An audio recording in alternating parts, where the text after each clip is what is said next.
পড়ার সাথে বাড়িতে দিনগুলো এখন ভালোই কাটছে। যখন 4-5 মাস বাড়িতে ছিল না, দিনগুলো যে কীভাবে কাটিয়েছি, এক একটা দিন মনে হয় 1 মাসের সমান এরকম করে কাটিয়েছি, ভালোই লাগতো না।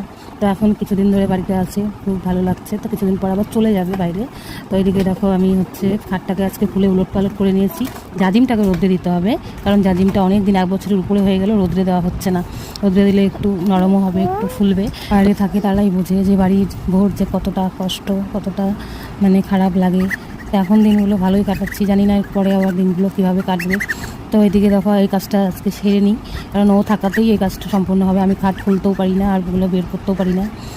জাজিমটাকে রোদে দিয়ে রেখেছি আর সব নিচে নামিয়ে দিলাম। এদিকে খাটটাকে নিচটা একদম ভালো করে নোংরা জমে থাকে, লাঠি দিয়ে আস্তে আস্তে বের করলেও নিচটা পরিষ্কার হয় না, ওই একটু একটু ওই সাইড দিয়ে থেকেই যায়। তো ভাবছি যে একদম খুলে নিয়ে পরিষ্কার করে ভিতরটা মুছে, যত একটা সংসারে কি কম জিনিস থাকে বলো, অনেক জিনিস থাকে, যে সেই জিনিসগুলো যদি বাইরে থাকতো এগুলো চারিদিকে ছড়িয়ে ছিটিয়ে থাকতো। কিন্তু এখানে আমি রাখলে পরে এক জায়গায় জিনিসটা থাকে, যখন দরকার পড়ে তখন বের করে করে নিই। জামাকাপড় থেকে শুরু করে লেপ, কাঁথা, কম্বল, যত কিছু সংসারের যাবতীয় জিনিস আছে সব কিছু এর মধ্যে রেখে দিই, যাতে হচ্ছে এক জায়গায় থাকে আর চারিদিকে ছড়িয়ে ছিটিয়ে না থাকে।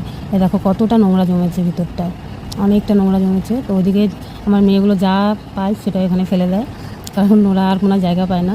বাইরে ফেলতে বলি কিন্তু ফেলবে না, এখানে ফেলে দেবে। আর আমার ছোটো মেয়েটা বিশেষ করে বোঝে না কী করা যাবে। আর তারপর নিয়ে আসলাম জল, আর ভিতরটাই এতটা নোংরা হয়েছে আর মাকড়সা জমেছে যে ভালো করে না মুছলে হবেই না। তো ভালো করে মুছে এখন ফ্যানটা চালিয়ে দেবো, যাতে শুকিয়ে যায়। তারপর আবার খাটটাকে সেট করে নিতে হবে।